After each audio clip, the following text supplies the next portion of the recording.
Why was Moses' body never found? This is a question that has puzzled people for centuries. The mystery surrounding the story of Moses goes beyond what is written in the Bible. There are secrets and truths that remain hidden to this day. In this video, we will explore the story of Moses and all the mysteries surrounding this fascinating figure. Moses is one of the most important characters in the Bible, and perhaps in all of human history. His actions and words left a deep mark on history. In a positive way, he was chosen by God to free the Hebrew people from slavery in Egypt and alos to the Promised Land of Canaan, and teach the divine law. The story of Moses is recorded in detail in the first 5 books of the Bible, with emphasis on Exodus, which tells of his birth, his calling, and the deliverance of the Israelites. Exodus narrates an incredible journey, the largest escape in history, in which more than 2,000 slaves escaped from one of the most powerful nations in the world. This narrative is full of miracles, including many of the best known in the Bible. Moses was the leader at that historical moment, the man who saw more miracles than Abraham, Isaac, and Jacob put together. Many of the events may seem magical, such as when Moses' rod turned into a serpent. However, most of these things were a clear manifestation of God's power on behalf of his people. The life of Moses is full of such examples. Let's look in more detail at the entire journey of Moses until his death. Moses was born at a difficult time for his people, the Israelites who lived in Egypt for centuries. They were initially well treated during the rule of Joseph, the ancestor of Moses, who was governor of Egypt. But in time, the Israelites became slaves, living under the oppression of the Egyptian pharaohs. Faced with this challenge, Pharaoh ordered all the Israelite boys to be killed. Fearing the rapid population growth, Moses' family decided to save him. They initially hid him, but soon realized they needed a different plan. Moses was hidden for 3 months, and when they couldn't keep him a secret, his mother put him in a papyrus basket. And he left him among the reeds on the banks of the Nile while his sister watched from afar. The child was found by Pharaoh's daughter who was bathing in the river.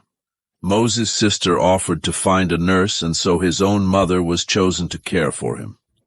When Moses grew up, he was returned to Pharaoh's daughter, who named him Moses and raised him as a prince in a luxurious environment, despite living in a high position. Moses never forgot his roots and felt compassion for his Israelite brothers. Before we continue, I want to know, are you enjoying the story and want to discover more mysteries of the Bible? If so, subscribe to the channel to receive all the stories and secrets the Bible holds. Time passed, and Moses became a grown man. One day, he saw an Egyptian brutally mistreating a Hebrew slave. Outraged by this cruelty, Moses decided to act. Thinking that no one was watching, he killed the Egyptian and buried the body in the sand to hide his deed. The following day, as Moses went out again, he saw 2 Hebrews fighting. When he attempted to separate them, one asked if Moses intended to kill him as he had the Egyptian. Moses realized his act was known and feared for his life. Pharaoh discovered this and sought vengeance. Moses fled to the desert, becoming a fugitive. He settled in the desert, in the land of Midian.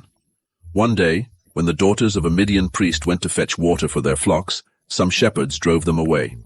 Moses intervened, drove the shepherds off, and watered their flocks.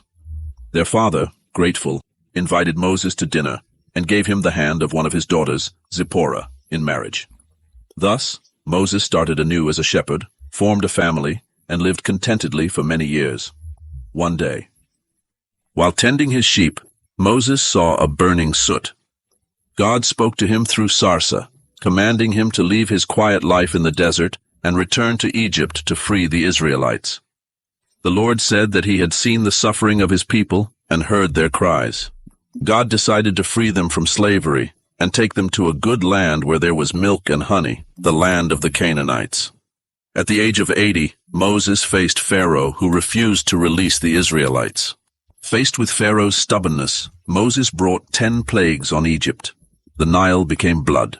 There was an invasion of frogs, plagues of lice and flies, the death of cattle, ulcers, rain of stones, invasion of locusts, darkness, and finally, the death of all the firstborn Egyptians.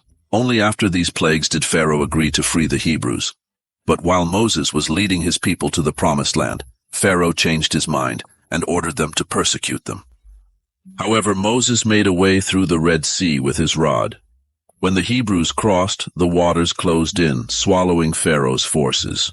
Upon reaching the foot of Mount Sinai, Moses climbed to the top of the mountain and received the 2 tablets with the 10 commandments, in addition to various laws that would begin to govern relations between men.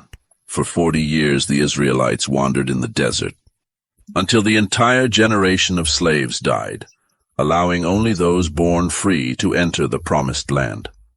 The Bible recounts in detail the Hebrews' journey events that have shaped humanity for centuries.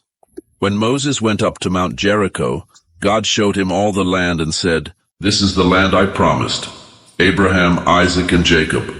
I adored his descendants. You will be there with your eyes, but you will not enter it."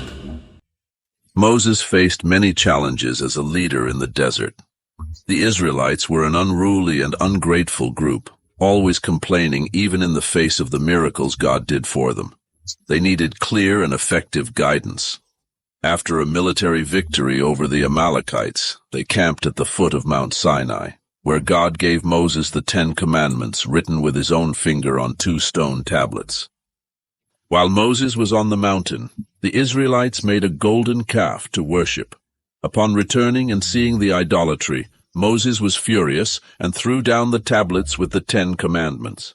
Moses went up the mountain to ask God to forgive the Israelites. Following divine instructions, he had to carve new tablets.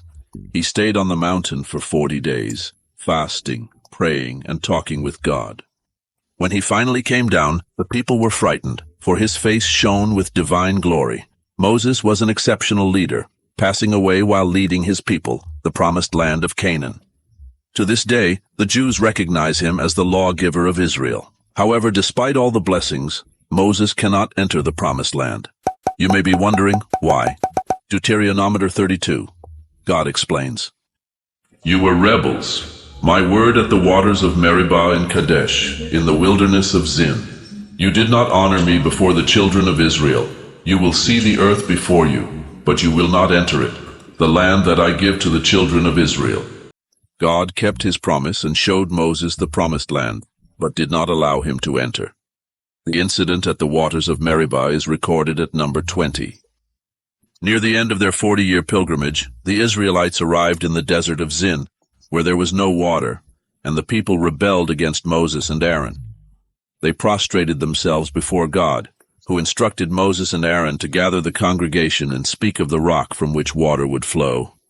Moses, angry, said, "Listen now, rebels, we will draw water from this rock."